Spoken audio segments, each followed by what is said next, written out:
ever driving the truck. It hasn't been driven in quite some time, I guess. She got a little wobble to her. The door doesn't latch, so that's not ideal. But she's driving pretty good, all things considered. So we're gonna try and go on the highway. Wish us luck. So here's an image just to show you the 1993 Dodge W350 that I bought as a donor for my Shortbed W150, my 85, that we did a 440 conversion on a few years ago. So here's a photo just to show you we're at the AutoZone filling up fluids, getting ready to take off.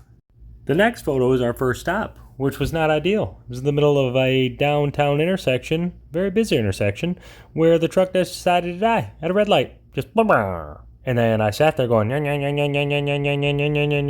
and she never started. So my old man just hit me from behind. Wham! Just with his blue truck. And I looked in the mirror and he's going, go, go! So I put it in neutral and he pushed me to the nearest side road. After a little bit of love juice, aka starting fluid, it was a smooth ride home.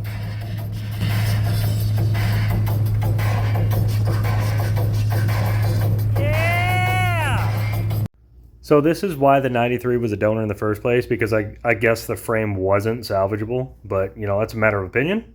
But we went ahead and scrapped it because that's what we were told. You know, the old man got the brush guard pretty much immediately because it's awesome.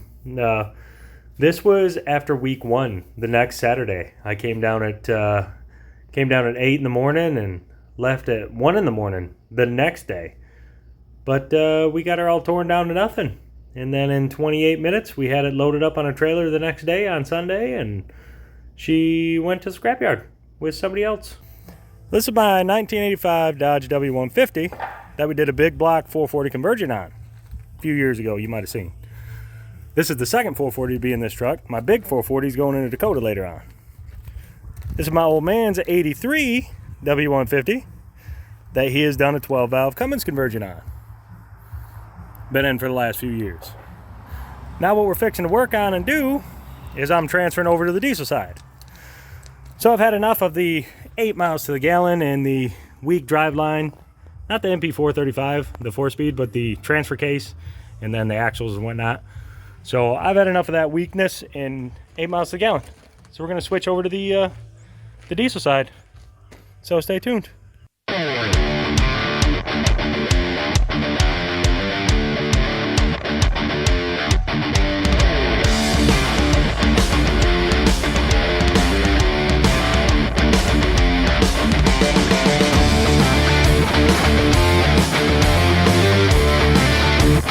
So what we're going to be working on is we're going to tear apart the Dana 60 front and the Dana 70 rear from a 1993 Dodge W350 donor that I got.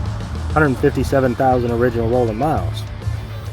We're going to go through all the kingpins, bushings, tie rod ends, the inner wheel seals, anything and everything that's needed. Brakes if needed. And then we'll go through sandblast, power wash, sandblast, and POR everything. And get everything prepped, new shackles, what have you, for the W150 build.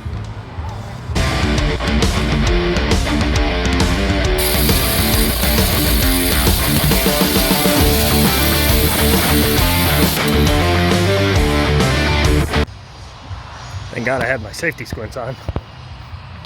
They do a little pop when you cut them, so be careful.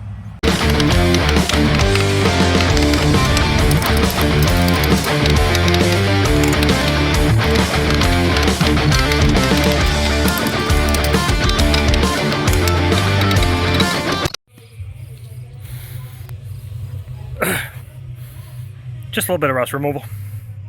Gotta get prepped for the PLR and whatnot. Good luck.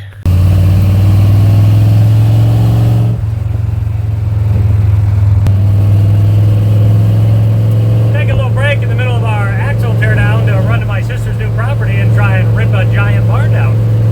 We're just gonna wrap some straps around it, 2 old first gens, and see what happens. Enjoy.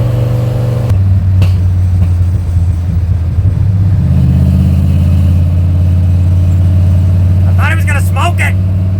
Damn it!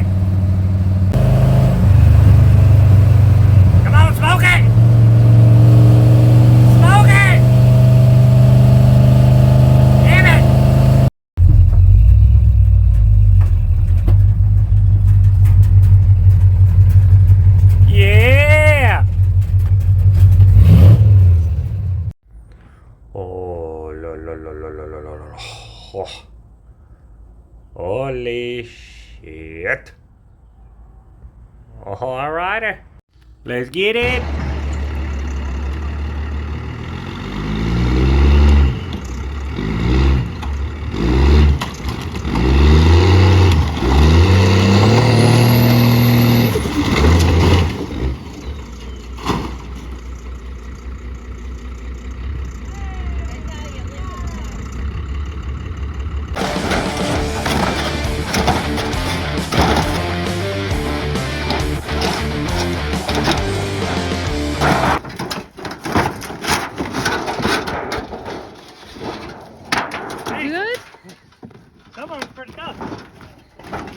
Yeah, we got a little bit of progress anyway. Got some steel and what have you off. I don't know if we're doing too much more out here though. I gotta keep working on my axles.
Forgot where the camera was on my phone for a second.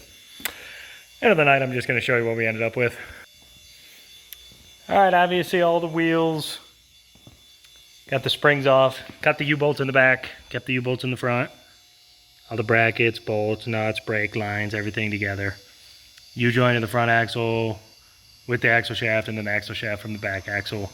The tie rod sleeve. The sway bar, I should probably point something. Tie rod sleeve, tie rod ends, sway bar. Front, back, and just a quick little breakdown of everything. So basically you start with the front, the hub itself, with the lockout. The lockout's here. Front's held in with a cover with Allen head screws, and then a little C-clip on the spline shaft, on the front axle shaft that you saw a second ago. And then there's the lockout itself. There's the washer and the two nuts, inner and outer, for holding the hub on to the axle shaft. And then the spindle. And then the steering knuckle, the thingamajigger that holds the caliper, and all that good stuff. And then the kingpins, top and bottom. We're not sure how the bottom works yet.